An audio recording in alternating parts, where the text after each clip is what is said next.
Georgie's going to start. So you do have the option to leave if you'd prefer not to be part of the recording, but please also just keep your camera and microphone off if you don't want to be on the recorded part. Okay, so I think that's all of the introductions. We'll move on to our first presentation. So I'm going to talk you through the moving process research. So in terms of making positive moves, the moving process, this research kind of started back in around 2015 when Annabelle Head, a trainee at the time at the University of Hertfordshire, decided that she would be interested in taking up our sort of offer of a research project around this area. So I'd been working with Transforming Care and supporting people to move out of hospital from about 2013, and felt that this was an area where it would be really helpful to understand the perspective of people with learning disabilities. There's an awful lot written in reports and policy, but it's often not from the perspective of people with learning disabilities themselves. It's things written about what their experience might be. So I pitched that project at the university and Annabelle took up the offer. And that's where Helen, Annabelle and I sort of started as a research team. So Annabelle did a fantastic project with the aim of exploring how people with learning disabilities experience moving under transforming care. And you can see the title there for the paper that came out of that research. So if you want to read more about it after today, we'll share the presentation slides with everyone that attends. So in terms of what transforming care is, many of you will know or remember that kind of back in 2011, there was a huge amount of media coverage about the abuse of people with learning disabilities in a privately run hospital, and that hospital was Winterbourne View. There was an awful panorama kind of episode that showed some of the abuse that was happening. And I think anyone that's watched it, it is still available on YouTube or snippets of it are, was horrified by what was happening. The review found that there was a lack of assessment or treatment. So following that, they decided that a review was needed to look at assessment and treatment units, to think about whether or not people were getting the service they needed, but also why people were ending up staying in these settings for such a long period of time. So the review found that there was a lack of assessment or treatment in inpatient services, and people often remained in these settings for longer than necessary, to the extent that we've supported people to move who've had 30 odd years in these sorts of hospital settings or institutions. So well beyond the idea of assessment, treatment and discharge. So in 2012, Transforming Care was set up by NHS England as an attempt to respond to what had happened and the review that had been done, and to make sure that people with learning disabilities or autism were supported to move from living in inpatient settings to the community. And that really to put a stop to the idea of people living in an inpatient setting. When we sort of looked at what was happening under Transforming Care, it was sort of apparent to us that there was a lack of evaluations that focused on the perspectives of people who have moved. So kind of, as I mentioned earlier, the perspectives of people with learning disabilities weren't always part of this, part of the policy and the kind of plans for how to take Transforming Care forward. So in terms of how our story began, I mentioned that from 2012 onwards, 2013, I was supporting these transitions. So the first person that I ever supported to move out of a hospital setting was Joan. So this is Joan, and she has on and off been a sort of really valuable member of our team. She supported us with building the website. She's done some training with us, attended many conferences. Joan is a really key person in how our research started. So I'm just going to show a short video that Joan has made about her experiences, where she talks about her move out of hospital into her own home in the community. And Joan was one of the people that had done 37 years living in hospital. And ever since she moved, which was back in 2013, 2014 perhaps, she's been in her own home ever since. So it's been a long time now, and she's done many things beyond what's mentioned in this video. But I'll just show you this to make sure it shares my sound. Just let me know if there's any problems when the video comes on with the sound, but that should be okay now.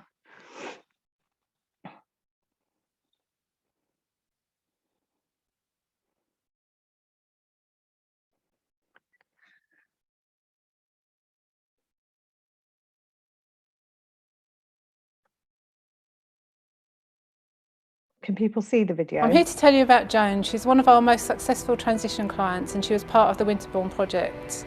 She wanted to make a little film about her life story. Today her life has totally changed around from where she was over a year ago.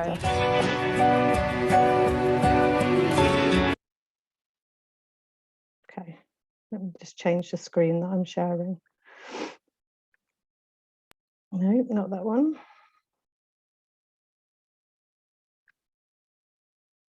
Okay, you should be able to see the video now. Yeah.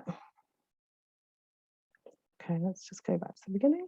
I'm here to tell you about Joan. She's one of our most successful transition clients, and she was part of the Winterbourne project. She wanted to make a little film about her life story. Today her life has totally changed around from where she was over a year ago.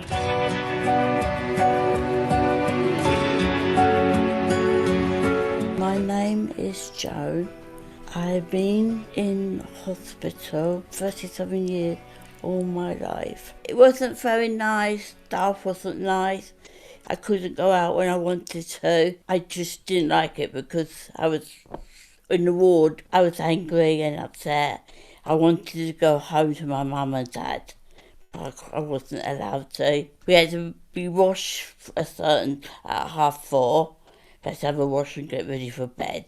I had to go to bed at 8 and lights off at 8, no telly. I wanted to move on, and so we had a meeting with my social worker and Next Step, and Ahmed said they would find me a house, and I wanted to be near my brother. They looked around for a house, they found one, and then I went to have a look at it. I liked it. I knew I could be happy here because it was quiet. When I got my key in December, I went, hooray, I got my keys for my house. I was going around telling everybody that I got my keys for my house. I've been with Joan for just over a year since she came to her home where she's now. I did originally meet her when she was in her hospital setting, and I met a very quiet, shy lady, not a lot of confidence. And since moving to her new home, I've watched her blossom, raise her head up high, shoulders back, and talking and communicating with her friends and out in the community enjoying herself. I interviewed my staff in Next Step, spoke to them, asked staff about working with me. They liked to work with me. I liked them. I liked Next Step staff. It made me feel that I could trust people again. It made me feel that I can go out without having the door locked. I asked the staff, wherever I want to go, the staff will take me, so there's no problems. I can go out, I can go to my boyfriend. Every day has just been wonderful. We see how she grows, we see how she meets people, and she interacts with different social groups, and she enjoys her day-to-day tasks and living, just going everywhere and enjoying her life. I go to a quiz night every month. We have dinner there. I meet all the neighbours. We have good fun. She answers a lot of the questions we can't answer, especially the children's programmes. And yes, she does. She has become a really valuable part of the neighbourhood. And I think we'd all like to think that if she ever needed any of us, or the carers needed any of us, we're there. We're there for her. She enjoys coming out with us, so when we go to the quiz night, she enjoys that. She's a good neighbour to have. First time I met her, I was a bit surprised when she was very short and didn't engage in any conversation. And over the last year, I mean now, she'll come and knock on my door and ask me, am I going to so and so? When Joan first moved in, we didn't really see much of her. But then after a little while she was introduced to us, and now we see her out and about everywhere. Her confidence has come out, you know, and it's just amazing to see how much confidence and how much she's grown and got to know everybody. She's far more self-confident, she's far more a part of the street. Most people know Jo now. I think what she's probably gained out of living here is being part of a little street, and obviously support workers are really brilliant. They're all part of the street as well, but I think that's what's, you know, the big difference that I've noticed is that she's now part of what we do and feeling a part of the community. I think Joan's getting what she needs, rather than I think if you're in a group environment there's too many people to focus on, whereas I think Joan is getting one-to-one and specific care that she needs for herself, and I think that's what's made the difference. I like making cakes. I like cooking. Joan makes a mean cake, and it's the best fruit cake I've ever tasted, and that is the honest truth. That was lovely, that cake. She's cooking for herself, taking care of her own personal care, her personal hygiene, you know, everything. Going out looking for nice things to wear. She's taken an interest in her appearance now. There's such a positive change since moving from hospital into her house. She's more lively. She starts a conversation with people where it was really difficult in the beginning. She doesn't look down when walking anymore. She looks up and she faces the world. On a Wednesday I go to bingo. I like bingo, I met new people. I see my friend. I'm Norma and I run the local bingo club here. Joan's been coming for about a year now. She fitted in virtually straight away. She is Joan, and she's got a wonderful sense of humour. Her and her friend Karen are always winding each other up. But she's so helpful and kind, Joan, in helping Edna, who's blind. When she first came, although she fitted in straight away, it was more difficult for her to look to help other people. But now she's there and she's helping, and she just loves coming to the bingo. She's come more out of her shell and joins in conversations more and has laughs with people. And when I had my goddaughter here, the first person she went to was Joan, which was lovely. It really was. Being institutionalised for all that amount of time, I think, is horrendous. And people need to be out in the community mixing. And we knew virtually nothing about Joan's past, but that wasn't important to us. The Joan we know and love is the Joan that's here today. She's now got a job in a local charity shop, fairly near to where she's living. The staff are so welcoming and kind and welcome her as part of the team. She increased her hours from doing one afternoon a week to now 2. I go to work twice a week. I like it very much. They're pleased with me. I like going to work. I like being there. I meet quite a lot of people. They made me independent. I do more for myself. Joan has been a volunteer with us for nearly a year. When she first started volunteering, she was quite shy. Didn't speak much to us, but over the past few months her confidence has grown and grown, and she's very capable, quite independent while she's in the shop doing her voluntary work, and interacts with the customers and the other volunteers really well, and we enjoy her company and I think she enjoys ours. Joan does a lot of like tidying, putting out books and toys, sorting out shoes and handbags. She does some hanging of clothes onto the clothes rail, sizing them, etc.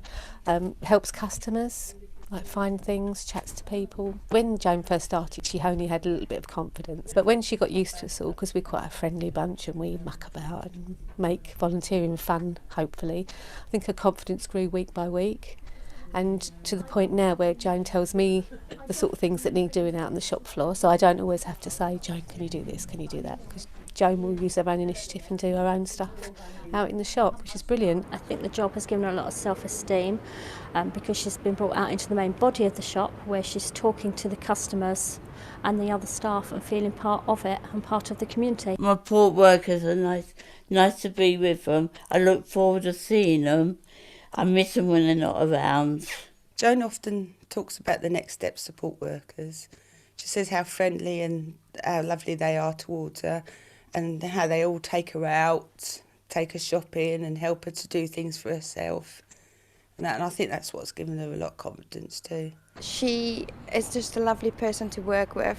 Everyone in our team can't get enough praise for her, and they love going to work because they enjoy working with Joan. I get on with them quite well, no complaints. I wouldn't say it's just us helping Joan. Joan also helps us.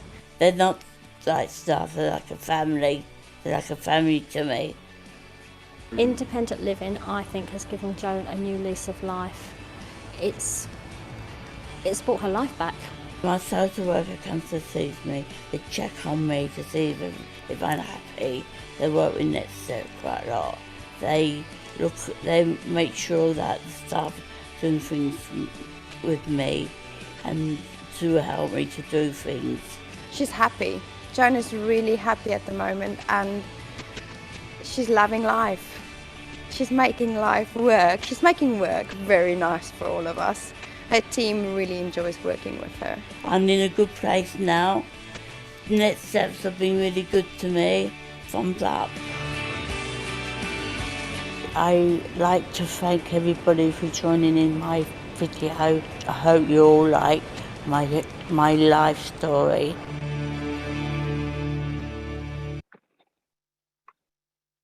Okay, I'm just going to go back to the presentation slides. So just to say that Joan kind of directed all of her own story. So it started as a conversation about a video Joan had actually made in the hospital that she shared with us before she left the hospital about her life there. And she asked the sort of manager of the care provider whether they would be able to help her to write her story again. So Joan sort of decided what she wanted in the video, and then they kind of set things up. She spoke with everybody about what she would like the conversations to be, or what people thought they wanted to say as part of the video. And and then Joan kind of has obviously given us permission to kind of share this video for training, conferences, other sort of purposes, and particularly when we're telling the story of the research. So the latest thing that Joan has helped us with has been designing the logo for Making Positive Moves. So I'm just going to skip back. Oh, here we go. So you can see the logo here. There will be, once we've launched the website, our plans are to interview Joan for her to tell the story behind the logo, because she can tell it so much more eloquently than I can as to why she chose the different symbols. But you heard her talk about her key for her front door, and that's been incredibly important to Joan since she moved out of the hospital, that she can come and go when she pleases rather than somebody else holding the keys. So that's just one aspect. But yeah, so that's Joan, who kind of started us off really on this journey. So then when Annabelle decided to take on the work to do the research, she came up with a plan that she would kind of interview people with learning disabilities about their experiences of moving out of hospital. So specifically looking at the moving process, what that transition was like. She interviewed 11 people with learning disabilities, and everyone was interviewed on 2 occasions. We used a methodology in the original research, and we're continuing to use now in our current research, which is based on a systemic technique called internalized other interviewing, where we interview a key support person as if they're the person that's moved. So initially we interview the person with the learning disability on their own, or obviously with somebody in the room but not contributing to the interview. And then the second time around that we interview, the person has the opportunity to bring a key support person if they would like to. So they can sort of opt into this internalised other interviewing, or they can choose to be interviewed themselves a second time if without a key support person, if there isn't somebody that they would like to bring. And we think with people about who would be a good person for that role. So in Annabelle's research, that was somebody who'd known them sort of before and after leaving hospital, so they'd seen the process of the transition. There's a few examples of the sorts of questions we might have asked people during the original research.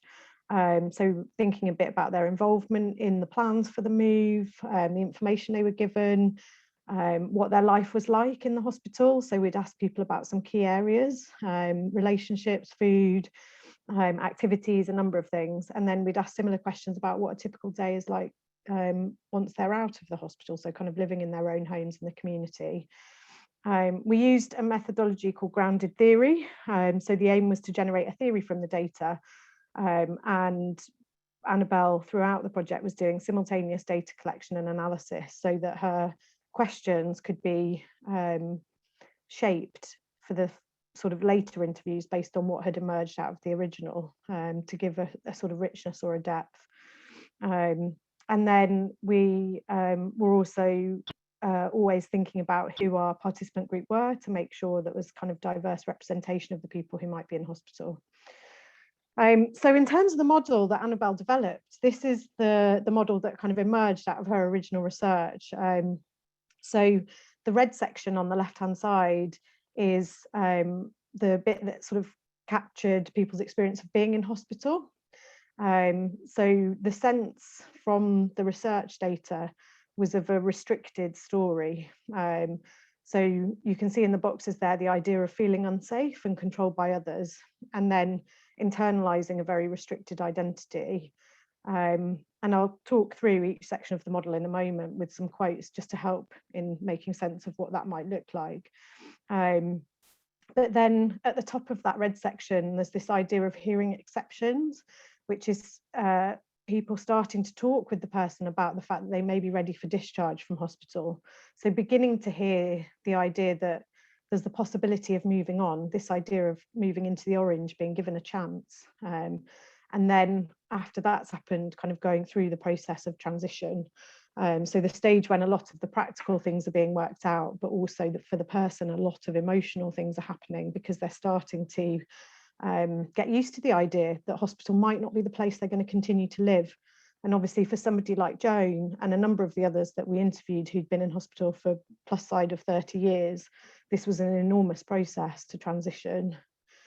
And then the final section is the sort of green section, which is the time when people were living in their own homes in the community. And what really clearly emerged from the research data was this idea of people being considered differently by others. So new stories starting to emerge about them, new ideas, and that led to changing ideas about who they were. So a real kind of shift in identity, and of course, adapting to a new life where things were very different, where the freedoms were different. And then finally at the bottom, you can see this red line that kind of links back to the restricted story.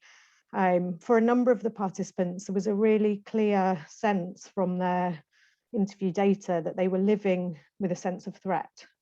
And that sense of threat was often the risk of being readmitted into hospital. And for some people, the reality of being on forensic sections was that there was a real possibility that they would be recalled to hospital. But for others, it was more that had been their experience for so much of their life that it was difficult to trust this kind of new life in the community.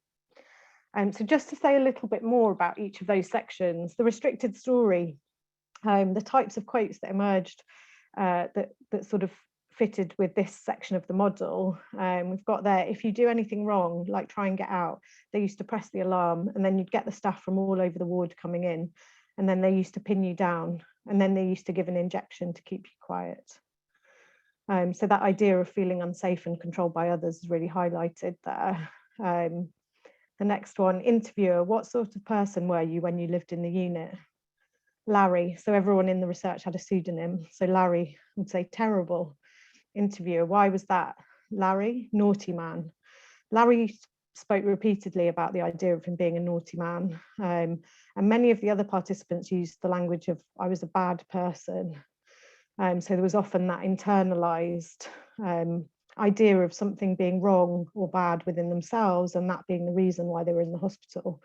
And that was a key aspect we saw changing. So we'll talk about some of those quotes when I get to the green section. And again, at the bottom here, behave yourself and do the treatment and you'll get out if you're good. If you're bad, forget it.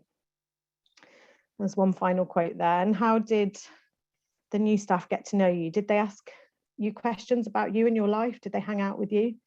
And Fred's response was they have to check all the paperwork and make sure of the risks and things.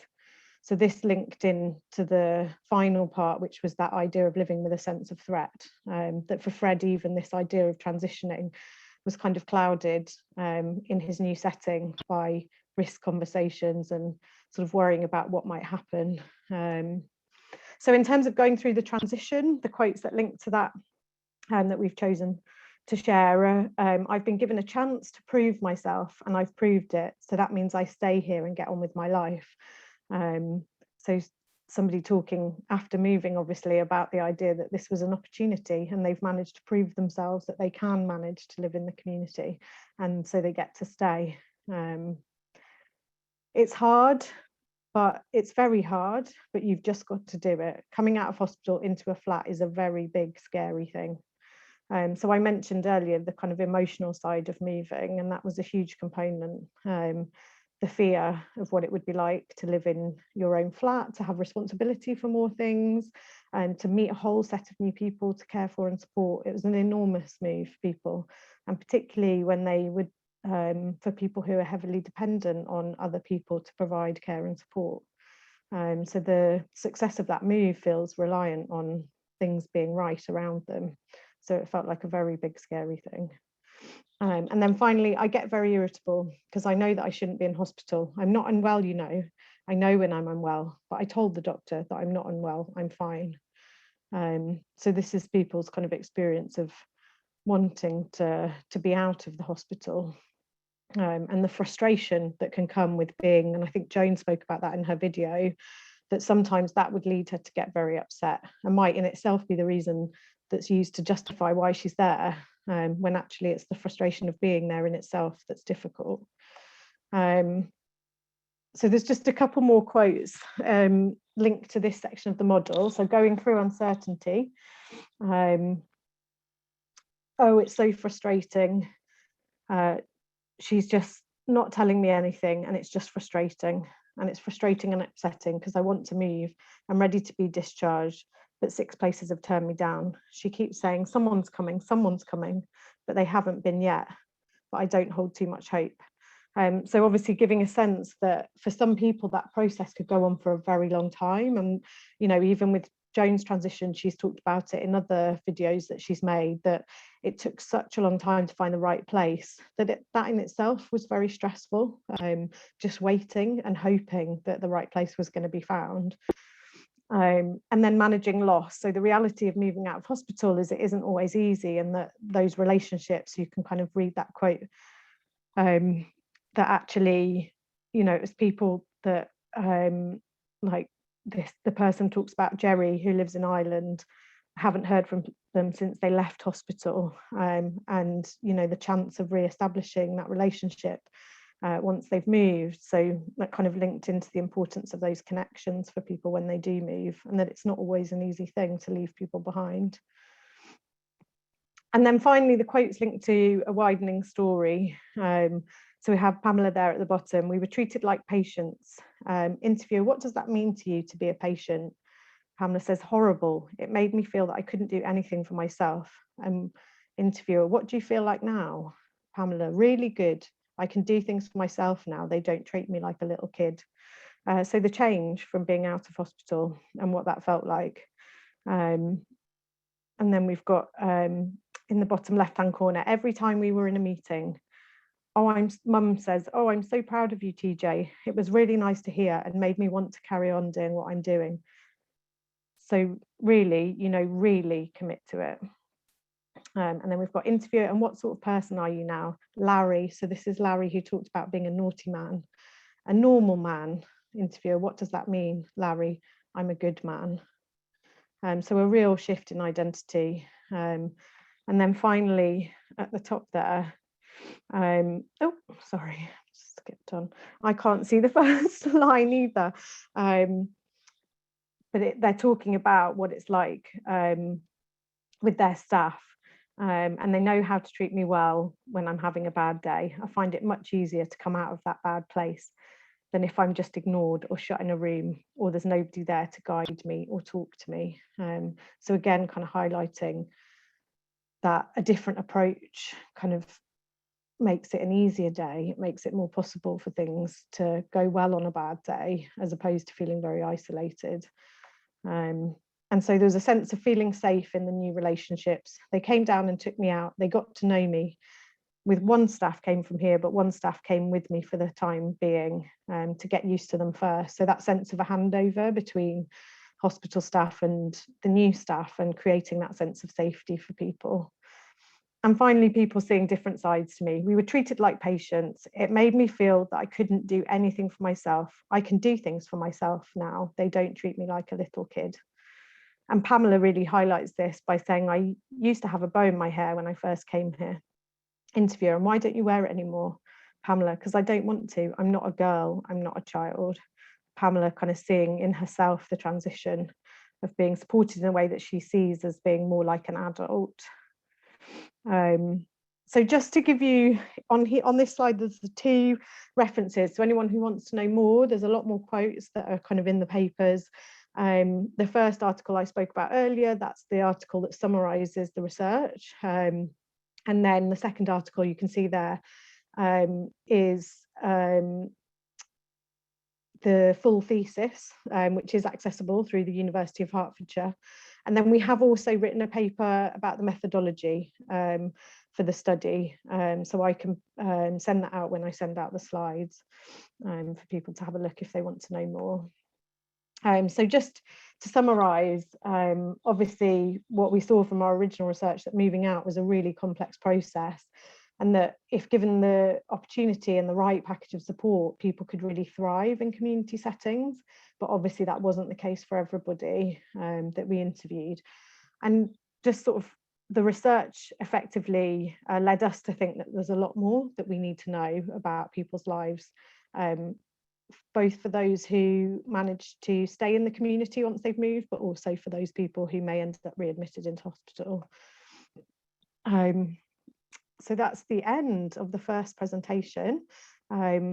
I think we're on time, so I'm going to hand over to Helen and Georgie to give their presentation, and when they've finished, we'll have an opportunity for questions.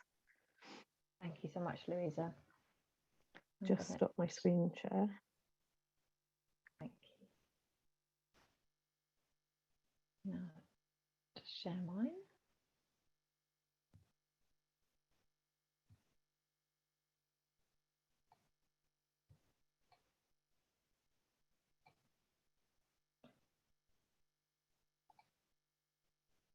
Okay, can everybody see that all right? Fantastic. Yes, as Louisa said, after this, really valuable piece of research about the moving process, we were left with so many questions, so many further avenues that it felt important to explore. And so over the next 2 years, probably, we put together an NIHR grant. We made it through the first round, and then we made it through the second round, and then we were awarded the funding, and we were absolutely over the moon to have been given that funding. It's fairly unusual, I think, to have a project funded through the RFPB which is kind of a purely qualitative approach, and so we were very grateful for NIHR to sort of trust in that process and see the value in a kind of really deep dive to look, as it says here, at the living process. So we unfortunately know through our work as clinicians, but also through kind of public documents, that we have a problem in the UK with what is commonly known the revolving door. So the phenomenon of people moving out of hospital and then unfortunately finding themselves going back into hospital at a later date. And Annabelle's research, the people that she interviewed had in some cases been out of hospital for quite a while. But of course, we only sampled one moment in time. And so what we wanted to do with this living process study was look at people's lives over time, and that's why we've got that qualitative longitudinal study. So Helen, sorry to butt in quickly. We can see we can't see like the full slide of you. I mean, we can see like the PowerPoint. I don't know if you can put it in sort of. Yeah, that's better. Yeah, perfect. Sorry about that. So this is where we came up with this second part of the project, to look at the process of living in the community over time. So what is it like for people who may have been in hospital for a long time, or who may have been in and out of hospital over many years? What is it like for them to be living in the community? What helps people to stay living in the community longer term, and also what makes it harder?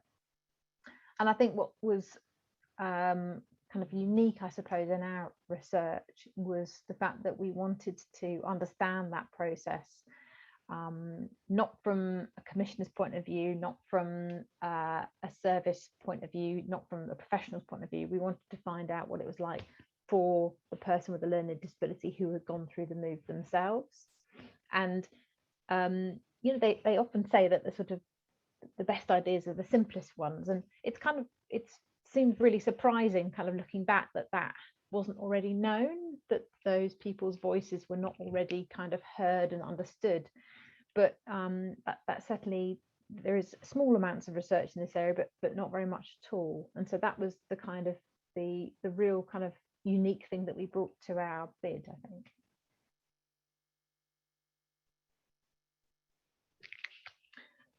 So the idea was to make this project on a slightly larger scale from what was possible for a kind of a thesis dissertation that Annabelle undertook for her first project. So the plan was to recruit 27 people with learning disabilities who'd moved from an inpatient setting to the community. And that included inviting people who took part in that moving process study, in order to have data points over quite a significant period of time from Annabelle's original research. Then we also collected some interim data from that group, which wasn't part of this Making Positive Moves funded study, but was part of the kind of the wider frame of what we were doing here. And then collecting data again once the Making Positive Move project started.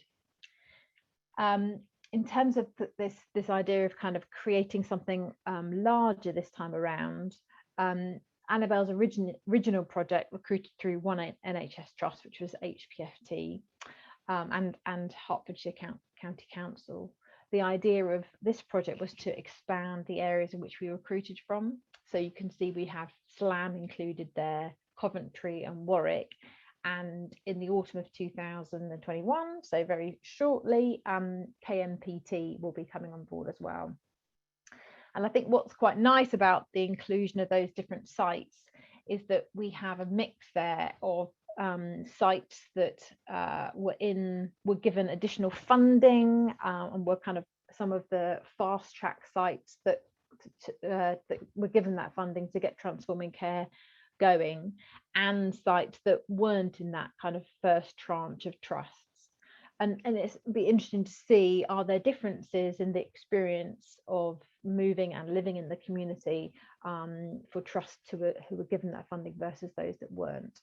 So we've got a bit of variety there, and those trust sites also cover different kind of geographical areas, including kind of more urban and more rural areas, which I think will also be of interest. Similar to well, in fact, exactly the same as Annabelle's approach. Again, with the living process study, we're interviewing participants twice, so by themselves, and then 2 weeks later, if they choose to have a key support person with them, with a key support person. And as Louisa mentioned in the previous presentation, the interviewing technique that we are using with the key support person is really quite sort of particular, asking that person to kind of step into the shoes of the person with a learning disability and answer as if they were that person.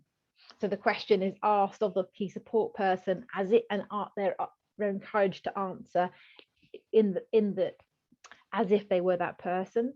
And then the person with a learning disability who's listening to the response is then asked to kind of comment on that response. Does that sound about right to you? Does that sound, oh, that's a little bit like what you said to me last week. Can you tell me a bit more about that? And the idea of this technique is really to be able to enrich and support the person with a learning disability to deepen their response and to understand with more depth in what they're trying to say. So there's lots of ways in which we kind of continue to ensure that we're prioritizing the voice of the person with a learning disability.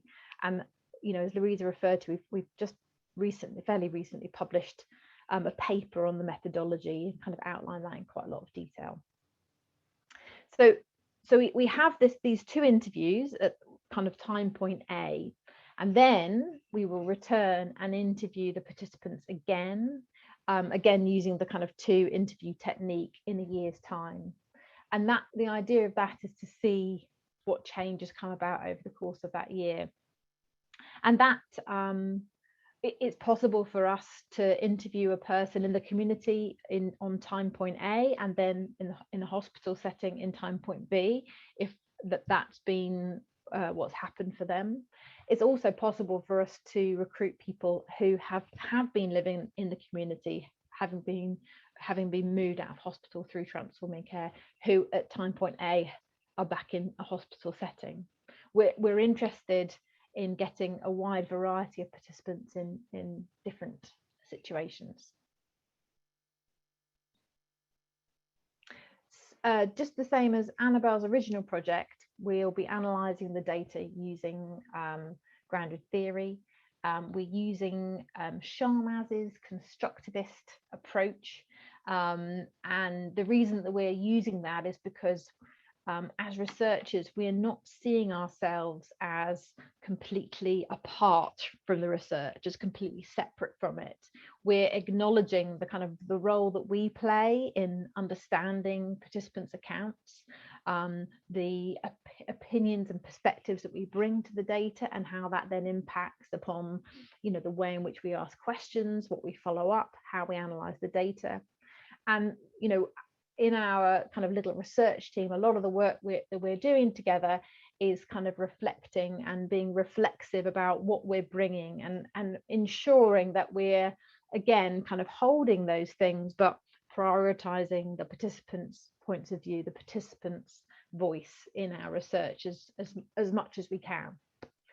And the hope is that over the course of the 3 years that the project is running, by the end of that 3-year period, we'll create a model to understand what helps and also what hinders living in the community long term.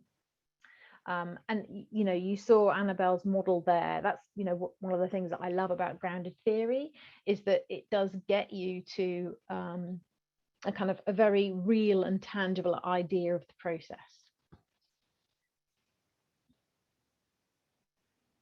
If you're interested in finding out more about grounded theory, then this is Sharmaz's book. It's a genuinely interesting read, and is pretty accessible, I think.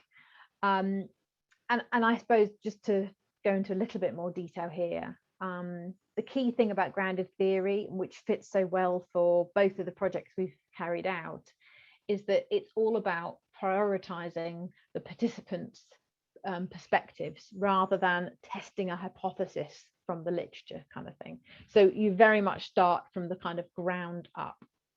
Memoing and constant comparison are some of the kind of techniques that we use as researchers to ensure that we're, again, staying grounded in the voices of our participants. And towards the end, this idea of theoretical sampling, as we begin to have some ideas constructed in the data about what it is that might be supporting our participants to stay in the community, those kind of like hypotheses, those ideas about what seem to be the crucial things, we might then go and look for additional participants who have particular parts of their experience to then interview to get more information about. So we're led by the data in both what we then ask in our later interviews, but also in who we then understand that we need to interview. So just to give you an example, is it the case that this kind of sense of ongoing restriction is occurring for participants who are under some kind of community order? Does that seem to be what might be going on? Is it the community order that seems to be the thing that stops people from being able to kind of let go of those restrictions? Let's say we have that kind of question in our mind, then what we do is we go and find more people to interview who are under that community order, so we can kind of get more sense of their perspective on that issue. We might also, in contrast, specifically look for people who aren't under that community order to see, oh, actually, is that what seems to be the crucial difference here? So you can see it's this kind of process, this constant process of kind of trying to understand and going back and forth, which I think is really fascinating. So in terms of kind of how we want to get our findings out there, today is the launch of the Making Positive Moves website. It's very exciting, and Louisa will tell you more about that later on in the morning. But that's going to be a really important hub for us to communicate with our stakeholders. Initial results from the study will be on there, the final model will be on there, and it's also a chance for us as a project team to kind of use the kind of blog function, which again we'll kind of talk about more fully later. But I'm hoping that will be a really public way of kind of communicating directly to our stakeholders. Also, we're very lucky, NIHR built in a kind of 6-month period into this project for dissemination. I think they saw how key dissemination is to ensuring the findings of this study kind of find the audience that need to find it. So we'll be holding a national conference. We're also hoping to develop the model into a set of quality standards to support kind of thinking for both kind of professionals who are supporting people in the move out of hospital and then supporting them as they're living in the community, but also for care providers to think, okay, what are the crucial things from the perspective of somebody with a learning disability who's undertaken this move? What are the key things that we need to understand to make this move sustainable over time?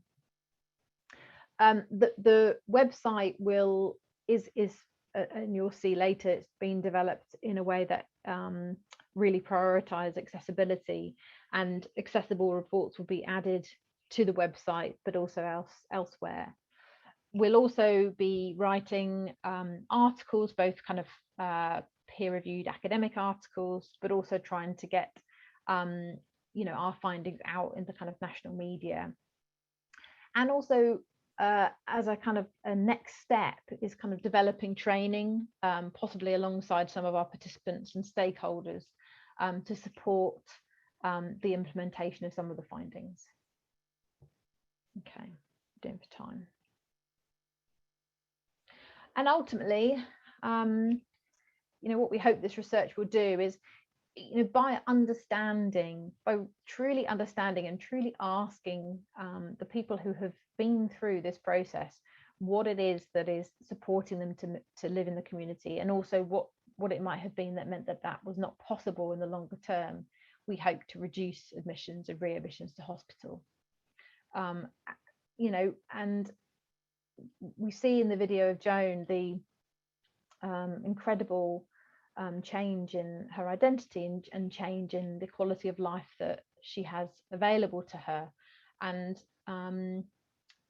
I guess it's expanding that opportunity to everybody with a learning disability who's been in hospital. That should be available and routine for everybody. And those might be rather kind of grand aims, and obviously we see ourselves as part of a patchwork and jigsaw of different researchers, different clinicians, different organizations, and advocates and people with learning disabilities who are all working towards these aims together. So we see today as, you know, part of that community. Georgie's going to take you through, I've kind of given, you know, a sense of this is what we kind of presented to NHRs, what we wanted to do, but this is the kind of nuts and bolts of where we've got to so far. So over to you, Georgie. Thanks, Helen. Oh, sorry. Okay, thanks. Yeah, so where have we got so far with making positive moves? Well, we've recruited 25 potential participants, and they've been given information about MPM. And of these 25, we've done both interviews with 10 participants. So that's the first interview sort of on their own with someone in the room maybe, and then the second interview with a key support person, answering questions as well. And then we've also got 7 more participants sort of somewhere in the process. So they've either done sort of an information session with me, or they might have done the first interview and waiting to do the second interview this week, for example. And so, as we said, as Helen said, we're looking for sort of 27 participants, around 27 in total. So we're looking for probably about 10 more as a minimum. So yeah, if you do have participants in your trust or potential participants in your trust, then yeah, obviously please do let us know. Very briefly, the sort of criteria we have for inclusion are mild to moderate learning disability, over the age of 18, have capacity to give or withhold consent, and are under the care of Transforming Care or a learning disability community team, and have moved from a mental health hospital into the community since 2012, and have spent at least 6 months living in the community, even if they've moved back into hospital since then. So yeah, so in terms of the data analysis, what we've been doing is, yeah, so we're analysing the data for making positive moves alongside doing the interviews, as Helen mentioned. And so we've analysed the data for 6 participants so far from making positive moves. And so what this involves is, so for each line of the sort of the transcript, which is the typed up version of the interview, we've been coming up with a code. So for example, one line, sorry, I've not been well recently, so my voice is sort of croaky, apologies. So for each line, we've been coming up with something that describes that line of the data. So for example, it might be like, having freedom helps me stay living here, or something like that, like a short way of describing that line. And so, yeah, so that sort of code might describe a participant talking about enjoying their sort of new freedoms that they have in their new home, as we saw it with Joan in the video earlier in Louisa's part of the talk. And yeah, so for each of these codes, we sort of keep it really active. So we use in words, so for example, having, feeling, doing, being. And from these initial line by line codes, we came up with about 100 focus codes. So for example, having freedom within limits is one of our more focused codes. And this one sort of represents participants talking about having more freedom and really enjoying this freedom, but also still feeling a bit restricted by certain things in the community. And so we then went through all the line by line codes and we sorted them into the focused codes. So for example, some of the codes under the having freedom within limits code are things like realizing I have less freedom than I imagined. So people sort of imagined they'd have more freedom in the community, and yeah, don't have as much as they thought. Things like feeling like I have freedom, but still have to ask staff to go out. So this is sort of representing, yeah, like feeling like they've got more freedom, but they want to go out, they still have to ask staff and say, oh, can we go out here? Can we go out here? And another one was sometimes getting to choose what to do. So obviously this reflects not always being able to choose what to do out in the community. And so yeah, other examples of focus codes in MPM are sort of giving back, being grateful. So participants sort of talking about feeling helpful or grateful when they can give back to others. And actually that was sort of something that Joan mentioned in her video when in Louisa's talk. So yeah, as we saw, she sort of likes helping people out at bingo, and other participants talked about different things like walking other people's dogs, giving them presents, preparing food for others, things like that. That was another focused code that's come through in Making Positive Moves. But we're still in the process of sorting out all of these codes, and we're sort of very much in the early stages of the data analysis for Making Positive Moves. And so here what we've got, we're sort of going to present a few of our findings from this interim data. So this interim data was collected after Annabelle's original study about the moving process, and then before we started Making Positive Moves. So it sort of includes people being asked a bit about the moving process and a bit about what it's like to live in the community. And so we had 6 participants in this, and they were interviewed twice, again, once by themselves and once with a key support person. And so I've been going through analysing this again with branded theory, so again, using the same method. And so what I did is I coded, as I just sort of mentioned, so line by line, so taking each line separately for the first 3 participants. And then I came up with around 50 focus codes, and I've sort of begun to group these all together and group these into a model, which hopefully represents what the participants have been saying. And so, yeah, so some of the key concepts that have come up from the interim data are shown on the left here. So things like dealing with the past, building a new future, talking about issues of power, things around identity, relationships. People talk a lot about meaning and connection, and then also people's emotional experience. And then obviously, so there are obviously things to do with these main themes that are helpful, and that's sort of represented by this green arrow going up on the right. So things that sort of help people. And then there are obviously aspects of these that don't help people or hinder people, make things more difficult. And that's represented by the red arrow on the left-hand side. So to sort of give you a flavour of what one of these concepts might sort of have within it is, here we'll have a look at one of these. And so this is for power. And so obviously this hopefully will give you a flavour of what we might be doing for MPM. And there are obviously some similarities. So there might be some very similar concepts coming out in MPM as in this interim data. So for power, so let's look at the things that help first. So these are the things on the left-hand side. So I'll start with sort of being included. So a lot of the participants spoke about, for example, in the moving process, being included in the communication about what was going on really helped people to be less frustrated. So when they were not told what was going on and not told, sort of when things change, when something fell through, they ended up feeling quite frustrated, but actually being included in all of this, and even if it's something that's gone wrong, being told being included in what was happening was really helpful for the participants. And in terms of having control of money, participants saw this as sort of really helpful in terms of having more freedom and more choice. So for example, one participant talked about because he's got money, he can just sort of hop on the bus and go and see his mum.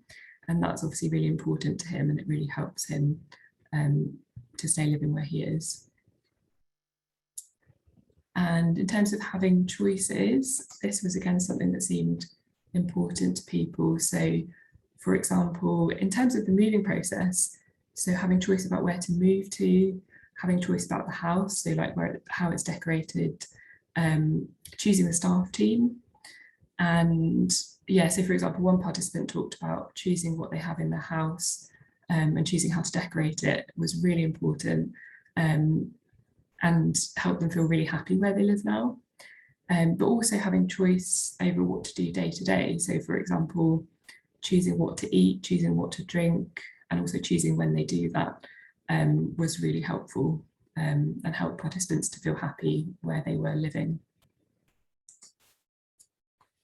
And then another thing that sort of seemed quite empowering to people was learning new skills. So things like learning household skills, such as like cooking and cleaning, but also things like learning how to ask for help. And participants also talked about learning new people skills, being out in the community, and also speaking out for themselves and speaking out for what they want and what they need. And then, so going over to the right-hand side, so things that were sort of unhelpful or I suppose disempowering were things like having decisions made for them. So for example, this included things like being told where they were moving to, so not being asked, and I suppose being given like a set time frame for the move, feeling forced into sort of going back into hospital and it not being explained why that was happening. And then one participant talked about when she was in hospital having to wait to find out whether she can see her family. And this is a decision that's sort of made for her, and it's not with her or by her, it's made for her. And yeah, just sort of talking, she talked about her feelings of frustration and feeling really upset about this situation. And then in terms of feeling restricted, so this sort of includes feeling restricted in hospital, but also feeling restricted by the past. So in terms of feeling restricted in hospital, people, the participants sort of talked about feeling very trapped in, very bored and unable to do anything. I think Joan mentioned that in her video as well earlier in the talk. So yeah, and also being restricted by having to sort of eat and drink at certain times only. Like having set times to charge a phone or having set times they can go out, and this obviously being sort of dependent on staff as well. So yeah, people felt very restricted by things like that in hospital. And then the sort of concept of feeling restricted by the past, and this included things like feeling that things that happened in the past might restrict them now. So for example, restrict chances of finding a job or finding a partner. And sort of one participant talked about feeling the need to sort of disclose his past to sort of a new potential partner if he was to sort of go and date, and felt quite restricted by that. And then the sort of final concept on this slide is the freedom within limits. I sort of mentioned this before, it's something that's come up in the Making Positive Moves data as well. So people feeling like they've got a lot more freedom, but that actually they would like to be even more independent. So feeling restricted even now. So for example, one participant talked about going out into the community depending on availability of transport and availability of staff, and finding this sort of very restrictive to what he can do now. So yeah, as I said, we hope that this interim data will sort of give us more insights into sort of both the moving and the living process. And as Helen mentioned, our aim is obviously to help people to live a better quality of life in the community. And yeah, thank you. That's it from me. I'll hand back to Helen. Oh, Helen, I think you're on mute. Sorry about that. Hopefully that's better now. Thank you. So they were the two short presentations we wanted to give, both about the kind of moving process and the living process. So we can now kind of open to questions. I don't think there have been any in the chat that I can see. No, I've just had a look, Helen. So if people want to put their cameras on so we can see your lovely faces for a little while. Equally, if you don't want to, please keep your screens off. That's totally fine. And if you do have questions, yeah, if you want to raise your hands, if there's anything people wanted to ask.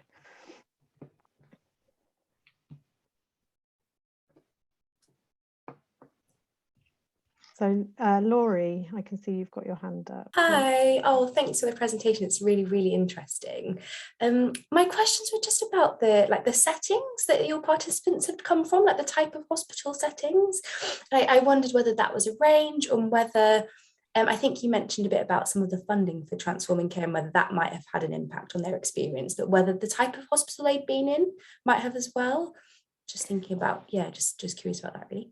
Yeah, so in terms of the original research, that was the 11 participants that Annabelle kind of interviewed, and the paper that, the kind of model that I displayed.